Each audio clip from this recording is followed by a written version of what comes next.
Good morning, everyone, and happy Friday. Today, we're going to celebrate the end of Spring Clean Week 2024 with an assembly of all of the wonderful work that you have sent in so far this week. I'm really glad that you can join us today.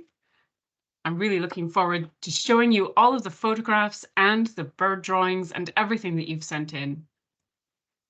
But first, we're going to go over what we learned this week. Now, don't worry, if you missed a couple of the lessons and are waiting to catch up, that is not a problem. So we've had a really packed week full of learning. On Monday, we learned from Tracy's book that although our careless actions can have negative impacts on others and on places, because it's not just only one piece of litter or only one flower picked, is it? If everyone does the same thing. But we also learned that it also only takes just one act of kindness to help start a positive change. And I hope this is a message that you'll take away with you when you're looking at doing spring cleans or any environmental work, actually. It may seem like a daunting problem, but if we all just did one small thing, we could really make a huge impact. And then on Tuesday, I had a lot of fun doing this with our bin bag autopsy, where we learned the best way to start planning actions to create solutions is to identify and understand the problem first, just like we do an environmental review for eco schools. It's always good to know where the problem's coming from, what kinds of litter, and where it's coming from, so that we can try to stop the problem. I hope you enjoyed that activity. I certainly did. It's one that you can also do in your schools as well. And if you do, I would really love to hear about it. On Wednesday, we looked at the different types of waste from school lunches with my colleague Joe. And although there aren't any perfect solutions yet, there are many ways that we can make our school lunches more sustainable. And we also learned that reusable is best. And then on Thursday, Mary from Ostrero helped us to learn why it's important to produce less waste in the first place, and then to look after our resources. And she gave us many ideas for reducing waste in schools. And I have to say, all of you who were in yesterday's lesson, you produced some pretty good answers yourselves. You had some lovely ideas, and you're already doing a whole lot of work in this area too. I was really impressed. And now, if you have your whiteboards and pens ready, we're going to have a quiz. Do you have your whiteboards and pens ready? Let's go. Or a scrap piece of paper or a page in your jotter. Now, don't worry, some of these questions weren't in the last lessons. They're just for fun, okay? So let's see how we do. You have a choice. You can split your classroom down the middle and play in 2 teams, or you could play as a class and share your answers together. It's up to you. And now for round 1. Our first question is, how many plastic bottles from milk, drinks, toiletries, etc. are used in the UK every single day? Now, don't put your answers in the chat, okay? Because you're going to tell me how you did. You're going to total up your answers after and tell me how you did after the quiz. So keep your answers to yourselves, right? Don't share them. But here's your choices. Is it A, 3 million every day? Is it B, 13 million, or is it C, 36 million? Write down that answer. Have a guess. Don't worry if you don't know for sure. It's all right. This is all just for fun. Right, question 2. How many packets of crisps are consumed in the UK each year? I'm sure a very good proportion of these are consumed by me because I really like crisps. Is it A, 6 million, B, 1 billion, or C, 6 billion? Excuse me, this is the whole of the UK, right? And it's every single year. How many packets of crisps every single year? I think I'm going to have some crisps for my lunch now. Remember, don't share your answers, just write them down. Okay, and here's another one. Which of these single-use disposable items will be banned for sale from next year in the UK. There's a new ban in place. See if you can remember what it is. Is it A, baby wipes, B, vapes, or C, polystyrene cups, like styrofoam cups? This ban is something we're quite excited about. It's been in the news lately, so let's see if you remember what it is. All right, question 4. On average, how many sheets of paper do you think are used per school in the UK? And I think this is every year. Is it A, 100,000, B, 500,000, or C, 1 million? Those are pretty big numbers. So how many sheets of paper do you think are used for every school in the UK per year? Think about how much paper you use yourself in your classroom. Take a guess.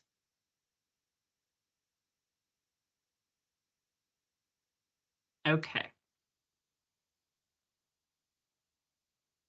Question 5. Since we're talking about paper, how many trees does the UK need every year to produce all of the paper and the cardboard that we consume? Is it A, around 2 million, B, 20 million, or C, 200 million? That's a lot of trees, even if the answer is A.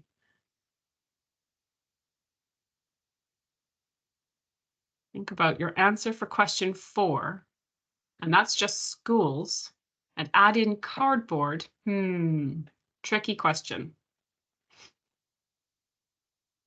Okay, that's the end of round 1. Now we're going to move on to round 2.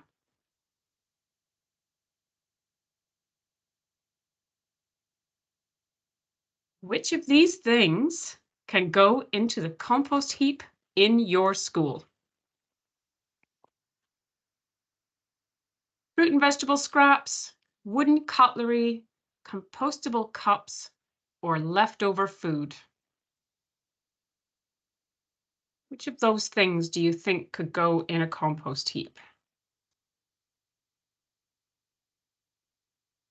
Think of what a compost heap does and what these things are made of. All right.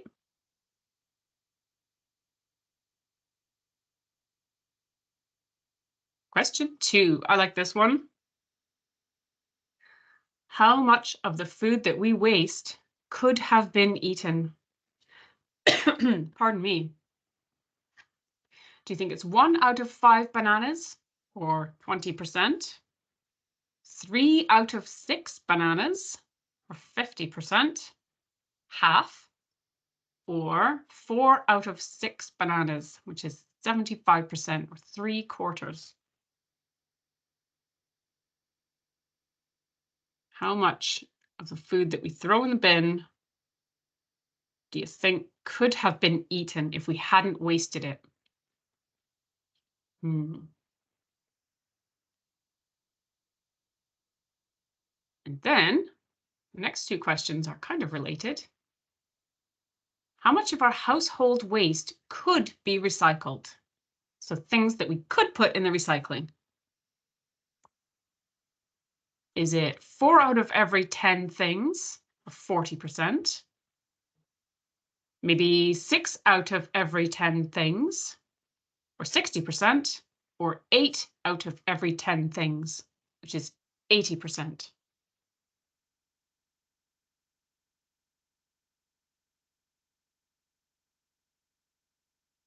How much of our waste, all of the household waste that we produce, so think about all the things that you throw in the bin at home, how many of those things are possibly recyclable?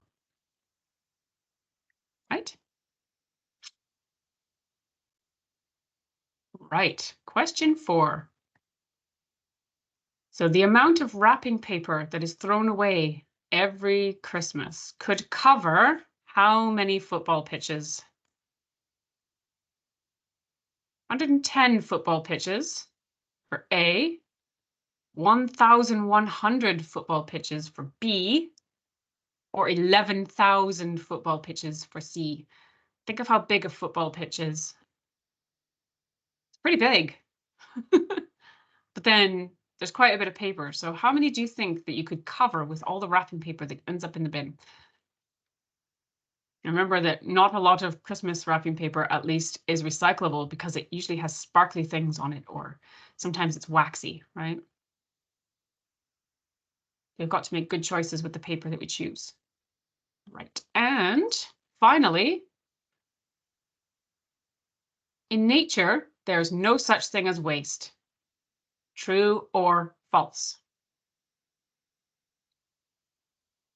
Let's see how we did. Let's have a look at the answers, right? And we will be able to find out how we did.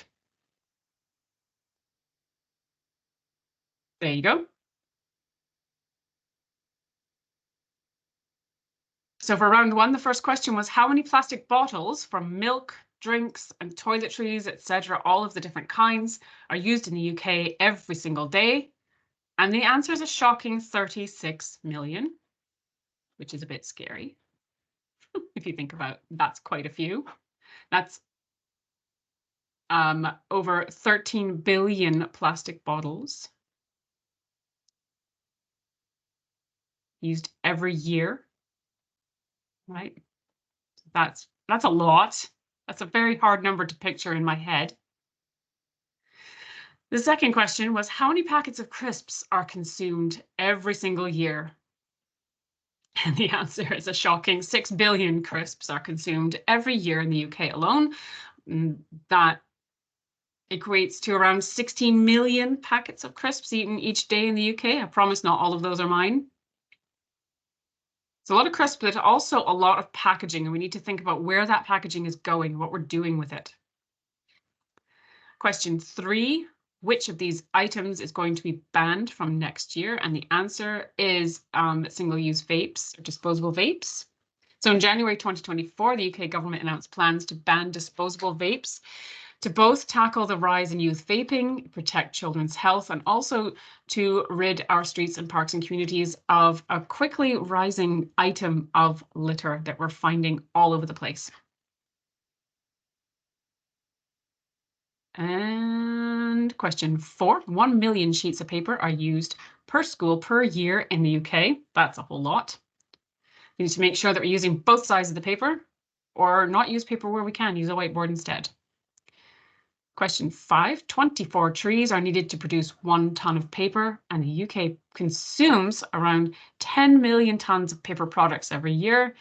So the number of trees needed to create all of this paper would cover an area almost the size of Wales. That's 200 million trees. For round 2, only A and B can go in your compost pile because if you remember, if you were in our lesson the other day, compostable cups need to go in a special hot composter, and leftover food, like cooked food, can attract vermin because it needs to be composted in a much hotter composter too. So you're better off putting those things in a municipal compost system if you have one, or special cup recycling facilities that can make sure that the compostable cups go to the correct facility. Question 2, 3/4 of the food we throw away, 75% could have been eaten. This is very sad.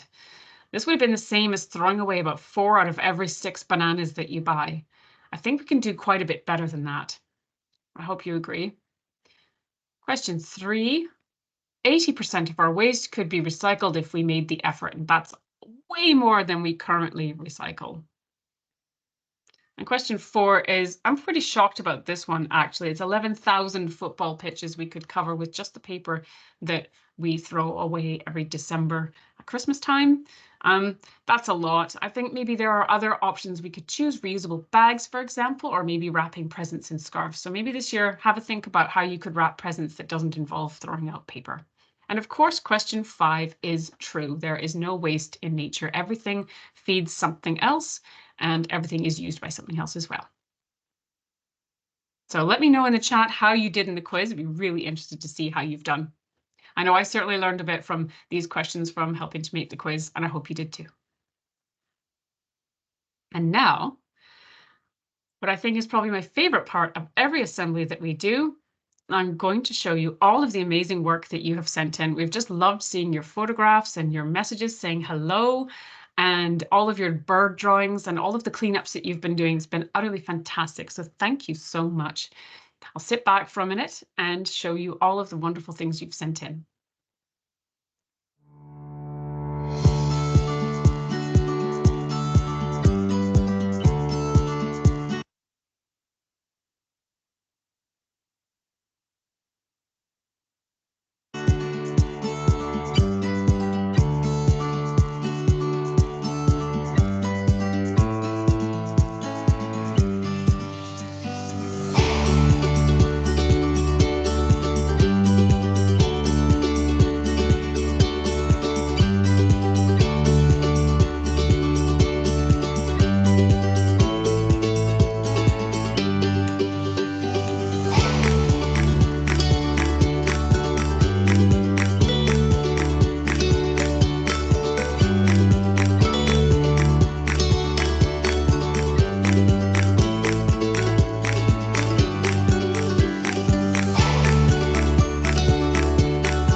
thank you so much for sending in all of your wonderful work.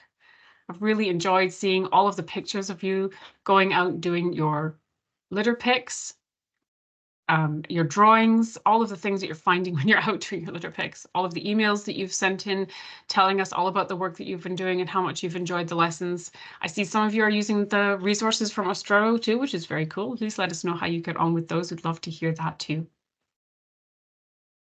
I just have a couple things to show you, and then we'll be on our way. Remember, please, if you're doing your litter pick, you haven't done yours yet, please to join our new Litter League. Doing this again this year to see who can claim cleanup glory for your local authority. So just count the number of bags that you've picked up and let us know. There's a link in the resource folder. You can count your bags towards your tally for your local authority area and see who can win the trophy. Also, this year we're doing our Eco Schools Awards again. So if your school is doing Eco Schools, if your school has a Green Flag Award that's been current this past year, you can nominate yourselves or maybe another school that you work with. There's a trophy for Eco Coordinator of the Year, Eco Committee of the Year, and Climate Action Project of the Year, because climate action is our core topic. Here's a sneak peek at the trophies for this year. They came in the other day. I think they look fantastic. They're made from a recycled industrial plastic waste. They're very colorful and actually quite heavy. They're very cool. I like them a lot this year. So one of these could be yours if your school wins. And so you need to get your nominations in by Earth Day, please. The deadline is 5 p.m. on Earth Day, which is the 22nd of April. And if you want to make a nomination, you can go here on our website, keepscotlandbeautiful.org/EcoSchoolsAwards, and everything you need is right there. Also, the deadline for our Young Reporters for the Environment competition is coming up. That's at the end of April. You take a photo, make a video, or write an article and send it in to us. Tell us about a local environmental issue that's happening in your area and what you're doing to keep Scotland beautiful. All of the information you need for that is again on our website, keepscotlandbeautiful.org/YRE. Also this month, we're taking part in Global Action Days, which is an international campaign with all of the countries that run the Eco Schools and Young Reporters programs all over the world. It's 10 days to complete 5 challenges for the climate. These 5 challenges are quite clever. You might like doing some of them with your eco committee or your class. All of the information you need is, well, it's the link is missing from this slide, but I will put it in the resource folder for this lesson. It's also in our Eco Schools newsletter and our Climate Action Schools newsletter. So if you've signed up for those, you've already got the link, but I will put it in the resource folder because that would be helpful.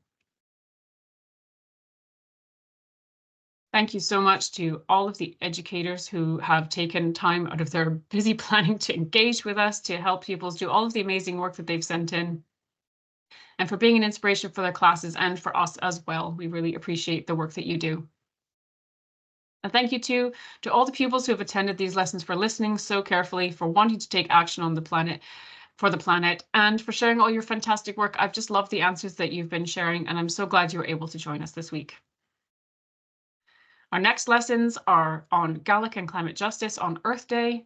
We have Keep Scotland Beautiful Week coming up at the beginning of May, and a week of live lessons on Natural Scotland coming up in the middle of May. And also our Eco Schools Celebration Week is in June, at the beginning of June. So I hope you can join us for those as well. Thank you so much for joining us this week. It's been lovely to see you. It's been lovely to host these lessons, but that's all we have time for this week. So bye for now.